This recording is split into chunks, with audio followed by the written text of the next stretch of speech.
avions convenu sur instruction du président de la République de faire le tour de la ville et de regarder un peu l'état d'avancement des projets suite aux troubles que nous avons eus.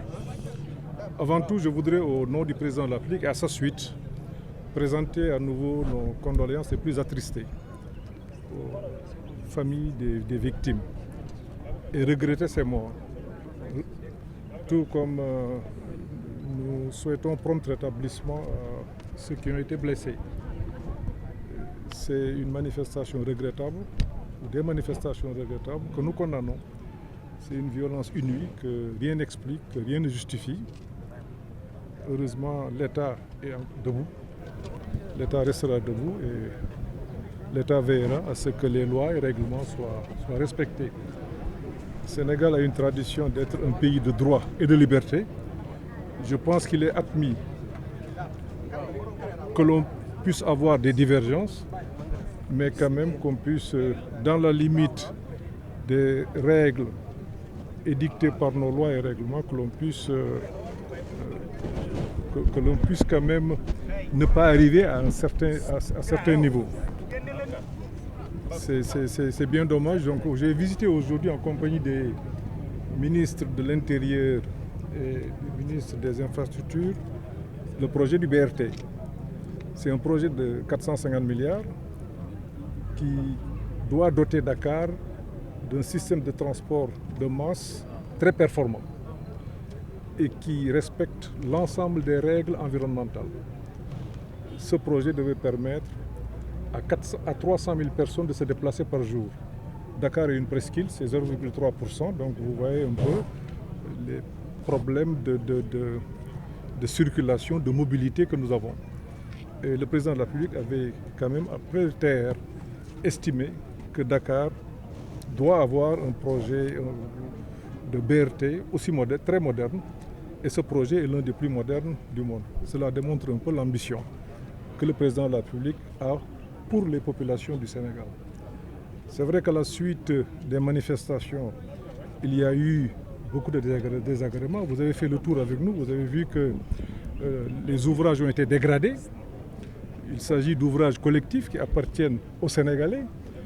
Et malheureusement, c'est peut-être les Sénégalais les plus démunis qui sont peut-être les premiers utilisateurs de ce projet. L'objectif du président est à terme que les Sénégalais, quelle que soit leur classe, quel que soit leur niveau, puissent, à l'instar de ce qui se fait dans les pays européens, que l'on puisse tous se retrouver dans les transports en commun et vaquer tranquillement à nos occupations. Cela va exiger un certain nombre de mesures que nous allons prendre pour reprendre les travaux, parce qu'il y a le Sénégal qui travaille et un Sénégal qui doit continuer de travailler. Donc, des instructions fermes ont été données aux responsables, ministère des Infrastructures, ministère de l'Intérieur et tous les autres ministères, pour que les travaux puissent reprendre immédiatement et que l'on soit dans les délais. C'est vrai qu'il y a eu des dégradations assez avancées, donc j'attends un rapport. Et j'ai demandé au ministre des Infrastructures que ce rapport parvienne au Premier ministre pour que je puisse le partager avec le président de la République dès la semaine prochaine, pour qu'on ait une évaluation très précise des dommages et que l'on puisse engager les actions de réparation. Mais en attendant, les travaux vont redémarrer immédiatement et les travaux vont se poursuivre. L'objectif du gouvernement, et nous travaillerons pour que les délais soient respectés. Il y aura certainement quelques éléments de surcoût, j'attends en tout cas d'avoir des éléments très précis, mais je pense que nous devons au mois de décembre pouvoir inaugurer ce projet et le mettre à la disposition des Sénégalais pour améliorer leur mobilité. Vous qui vivez à Dakar, vous voyez un peu les conditions dans lesquelles, nonobstant les efforts qui ont été faits, les difficultés que nous avons à nous mouvoir à l'intérieur de Dakar. Et ce projet devrait l'améliorer, donc on va vraiment travailler dans cette direction. On va tirer aussi les enseignements de cette crise sur le plan sécuritaire, et je pense que le ministère de l'Intérieur, en relation avec le ministère des Infrastructures, un programme de sécurisation va être initié. Et je pense qu'à l'instar du TR, on devrait avoir des unités spéciales qui s'occuperont de la sécurité. du BRT. Mais ça, c'est le ministre de l'Intérieur pourrait revenir là-dessus tout à l'heure, tout comme le ministre des Infrastructures pourront dire exactement quelles sont les mesures que le gouvernement va mettre en œuvre.